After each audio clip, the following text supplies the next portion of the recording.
اس وقت پاکستانی قوم کو ارشد شریف کی شہادت کی شکل میں ایک اور صدمہ اٹھانا پڑ رہا ہے، خاص کر ارشد شریف کی بہادر ماں، اس کی بیوی، بچے اور ساری فیملی کو اس وقت جس آزمائش سے گزرنا پڑ رہا ہے وہ آپ سوچ بھی نہیں سکتے، کیونکہ اس وقت ارشد شریف کی شہادت پر وہ لوگ بھی اس کی ماں کے پاس اظہار تعزیت کرنے آتے ہیں جو ارشد شریف کی قاتل بھی ہے۔ ارشد شریف کی قاتل لوگ ارشد شریف کی خاندان والوں سے مل کر ارشد شریف کی قتل پر اظہار افسوس کا مکر اور فریب کرتے ہیں، جو میرے خیال میں برداشت کرنے سے باہر ہے۔ لیکن ارشد شریف کی ماں اور اس کی خاندان والے اور تمام پاکستانی پھر بھی انہیں برداشت کر رہے ہیں، جنہوں نے ارشد شریف کو چینل سے نکال کر ان پر بغاوت کی پرچے کاٹے، جنہوں نے ارشد شریف کو جان سے مارنے کی دھمکیاں دیے، اور بعد میں ان پر زمین اتنی تنگ کی گئی کہ انہیں اپنا وہ ملک اور وطن چھوڑنا پڑا جس وطن اور ملک کی بنیادی مقاصد سچ بولنے اور حق کی ساتھ دینے پر ارشد شریف کسی سے سمجھوتا کرنے کے لیے تیار نہیں تھے۔ ارشد شریف کی ضمیر کا سودا کون لوگ کرنا چاہتے تھے،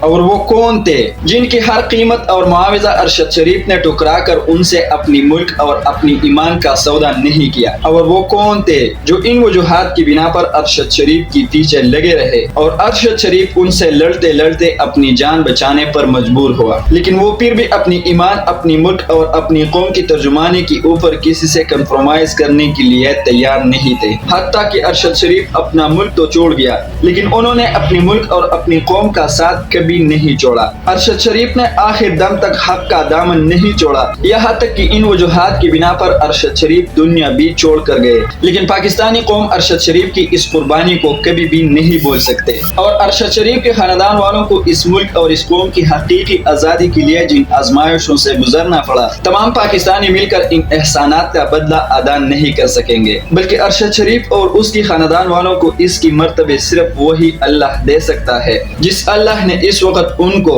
اور تمام پاکستانیوں کو ان آزمائشوں میں ڈال دیے ہے۔ لیکن اگر ہم پاکستانیوں نے ارشد شریف کے خاندان والوں کو انصاف دلوانے کے لیے کوشش نہیں کی تو یہ بھی یاد رکھنا کہ اللہ کبھی بھی ہم پاکستانیوں کو معاف نہیں کرے گا، اور اللہ کبھی بھی ہم پاکستانیوں کو ان مشکلات سے نہیں نکالے گا۔ ارشد شریف تو اس ملک کے لیے اپنی خون کی قربانی دے گیا، ان کی خاندان والے ارشد شریف سے پہلے ایک لاش اور بھی اٹھا چکے ہیں، لیکن کیا ہم 23 کروڑ عوام اب پاکستان کی بنیادی مقصد جو لا الہ الا اللہ کے نام پر مشتمل ہے، اس مقصد کے حصول کے لیے اور اپنی حقیقی آزادی اور خود مختاری کے لیے اپنی جان کی قربانی دینے کے لیے تیار ہے؟ کیا ہم ایک عظیم قوم بننا چاہتے ہیں؟ کیا ہم اپنے پیروں پہ کھڑا ہونا چاہتے ہیں، یا اسی طرح یہ اندرونی غدار ان لوگوں کو ہماری نظروں کے سامنے قتل کرتے رہیں گے جو ہماری آزادی اور خود مختاری کے ساتھ ساتھ اس ملک کی بنیادی مقصد کے حصول کے لیے ان اندرونی غداروں سے لڑتے آ رہے ہیں؟ ارشد شریف اور ڈاکٹر رضوان ان اندرونی غداروں کے سامنے ہتھیار رکھنے کے لیے تیار نہیں تھے۔ یہ دونوں کبھی بھی اس پر راضی نہیں ہو رہے تھے کہ ہم اپنی قوم، اپنی ملک کے اوپر کسی سے سودا کر سکے، چاہے وہ لوگ جتنے بھی طاقتور ہو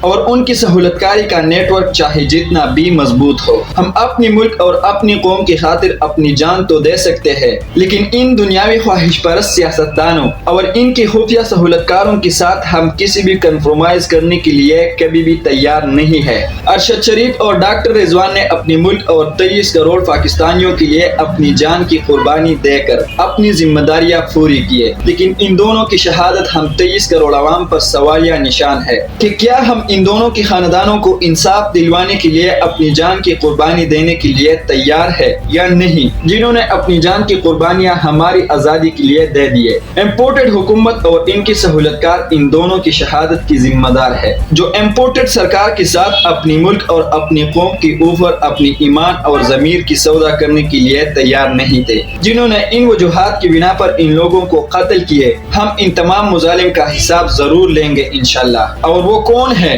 جو امپورٹڈ حکومت کی سہولت کاری کر رہے ہیں؟ اب سارے پاکستانی ان کی چہرے جان چکے ہیں۔ اب تک کے لیے اتنا ہی کافی، ملتے رہیں گے انشاءاللہ ایک نئی ویڈیو کے ساتھ۔ اپنا خاص خیال رکھیں، اپنے اس چینل کا بھی۔ اللہ حافظ۔